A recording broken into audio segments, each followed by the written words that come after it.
Así las cosas hasta este momento y para hablarnos precisamente sobre el avance de estas caravanas de migrantes y las acciones que se están implementando, agradecemos que nos tome la llamada Andrés Ramírez. Él es el próximo coordinador general de la Comisión Mexicana de Ayuda a los Refugiados. Andrés, muchísimas gracias, es un gusto saludarte. ¿Cómo está? Muy buenas tardes, mucho gusto. Pues sigue en su andar, ya son 3 las caravanas que se están sumando y bueno, pues al parecer las cosas siguen estando un poco confusas en cuanto a cuál será el destino de estas personas después de cruzar, porque al parecer ya se llegó al consenso, al menos aquí en el gobierno mexicano, con las distintas fuerzas y los distintos poderes, de que pues cruzarán por territorio mexicano. ¿Cuál es tu actual revisión al respecto, tu actual análisis que estás sosteniendo de estas caravanas? Sí, yo creo que es un fenómeno, primero que nada, que se inscribe en una tendencia bastante internacional, no es algo que está limitado exclusivamente a México, sino que, como sabemos, ha pasado en varias regiones del mundo. Acá está cobrando fuerza algo que tampoco tiene muy poquito tiempo, ya desde el año 2012, por ejemplo, el Alto Comisionado de las Naciones Unidas para Refugiados hablaba de los graves problemas que se daban al interior de los países que se conocen como los países del Triángulo Norte de Centroamérica, Honduras, El Salvador y Guatemala, en donde la situación de desplazamiento interno, de violación generalizada de los derechos humanos, de persecución por parte sobre todo de grupos del crimen organizado internacional y la incapacidad de muchos de estos estados de poder darle protección a estas personas hacían que mucha de la gente empezaba a salir ya desde aquel entonces, no podían quedarse ni siquiera en su país, no podían solamente desplazarse al interior, sino que salían hacia otros países, hacia México, hacia los Estados Unidos, y ahora esto simplemente pues es una tendencia que se sigue desarrollando con más fuerza, y creo que es correcto que haya una decisión muy clara de parte del gobierno mexicano en el sentido de que estas personas tienen que tener entrada en el país. Pero sí creo que tiene que, no solamente que haya una entrada en el país, sino que tiene que haber una respuesta, pues sobre todo poniendo el acento en el respeto a los derechos humanos de estas personas. Andrés Ramírez, te saluda con mucho gusto Ana Cristina Olvera. Yo quisiera preguntarte cuál es tu visión, tu perspectiva acerca pues, de la otra cara de la moneda que es, o que son más bien las respuestas del presidente de los Estados Unidos, Donald Trump. Por un lado, obviamente tomándolo como pretexto para militarizar la frontera, y por el otro, pues también presionando ante las próximas elecciones en su país para que pues se concedan los caprichos que ha estado, o más bien las posturas migratorias que ha estado abanderando desde sus campañas presidenciales y que por supuesto ha sostenido a lo largo de su gobierno anti-inmigrantes, incluso ya poniendo sobre la mesa la posibilidad de modificar la Constitución de los Estados Unidos para que los niños de los migrantes que nazcan en los Estados Unidos no cuenten con los mismos derechos que los de hijos de americanos.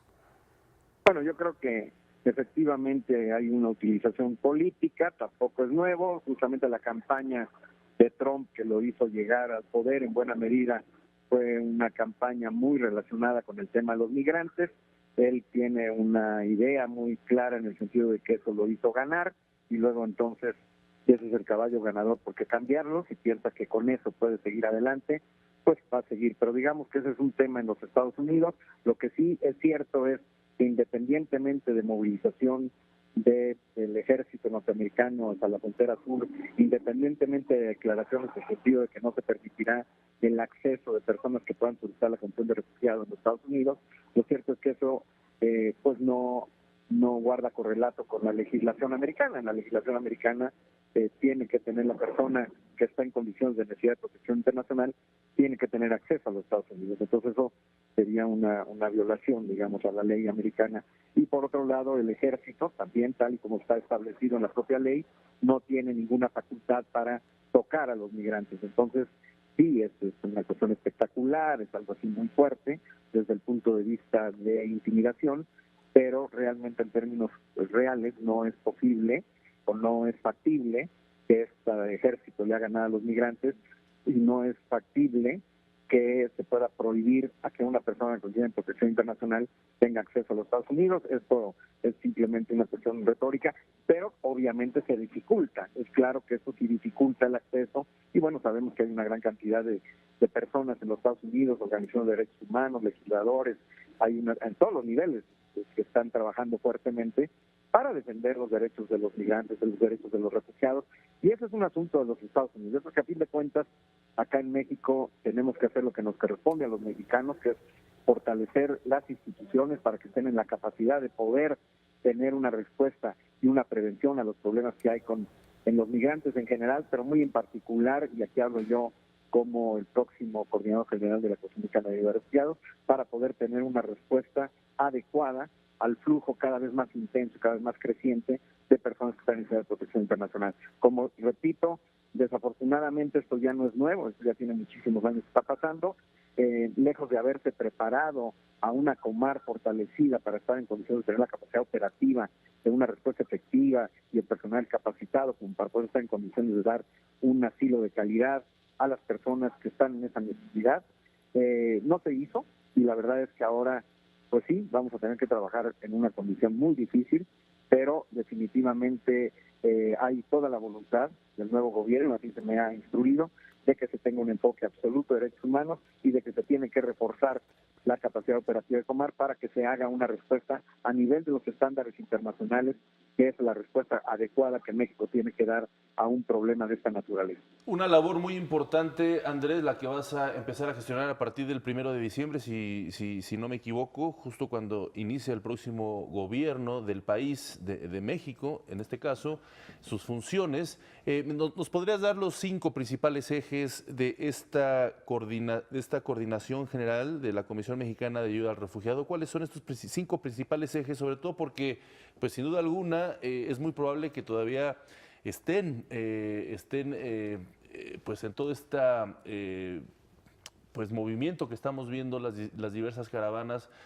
pues dentro de un mes cuando tú asumas esta encomienda. No, sin duda alguna, hay un rezago, y ese es un eje muy importante,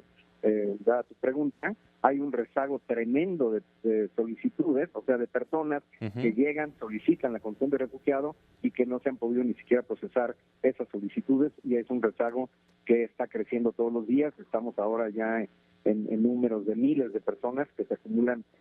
mes con mes, y que ahora, sin contar siquiera estos flujos de las caravanas recientes. Tienes toda la razón que el problema persistirá, no solamente persistirá por ese acumulado de casos pendientes, sino persistirá porque van a seguir llegando más. Claro. Un elemento muy importante es reforzar la capacidad cooperativa también de la Comar. Otro elemento muy importante es incrementar la calidad del personal de la Comar, es decir, un eje central también es el tema de la capacitación. Un eje central, un cuarto eje importante es también el hecho de saber que el tema, si bien es cierto que la coordinación general es a la que le toca, digamos, de manera prioritaria el tema de refugiados, este es un tema que trasciende, digamos, a la Comisión Mexicana de Refugiados, porque es un elemento que nos toca a toda la sociedad, a las diversas instituciones de gobierno, porque el tema no termina simple y sencillamente con la solicitud y la documentación, sino que también hay el proceso de integración, digamos, al país en sus diversas esferas, sea en la educación, sea en salud, sea a nivel de la cultura, sea a nivel de aprendizaje de lengua, cuando se trata de personas que vienen de lenguas distintas al español, o sea que es un proceso multidimensional en donde concurren, digamos, diversas disciplinas, diversas instituciones, y es algo para lo que nos tenemos que preparar. Y otro eje también muy importante que me viene a la mente y que me parece clave, y que yo he señalado, es que la Comar va a tener que tener mucho más oficinas que las que hoy tiene solamente la central, que es la Comisión Mexicana que está aquí en México, en la Ciudad de México, tiene en Acayucan, tiene en Tapachula y tiene una presencia en Tenosique. Esto tiene que ser muchísimo más amplio a nivel nacional, tiene que fortalecerse de manera muy, muy robusta, digamos, esa presencia que tenga la Comar para que la respuesta sea mucho más efectiva y que las personas tengan ese acceso a la solicitud de la condición de refugiados. Claro. Pues importante lo que nos comentas, Andrés Ramírez, te agradecemos, y creo que también los medios de comunicación deben estar muy involucrados en dialogar, en dar a conocer lo que sucede, tanto las cuestiones pendientes como las estrategias que se van a hacer precisamente para formar parte de esta estrategia global, no solo mexicana, sino global, y hacer frente a este problema que va a ser un problema latente en este siglo XXI. Te agradecemos mucho que haya estado con nosotros. Muchas gracias a ustedes y muchos saludos a toda tu audiencia. Hasta luego y muchas gracias. Gracias.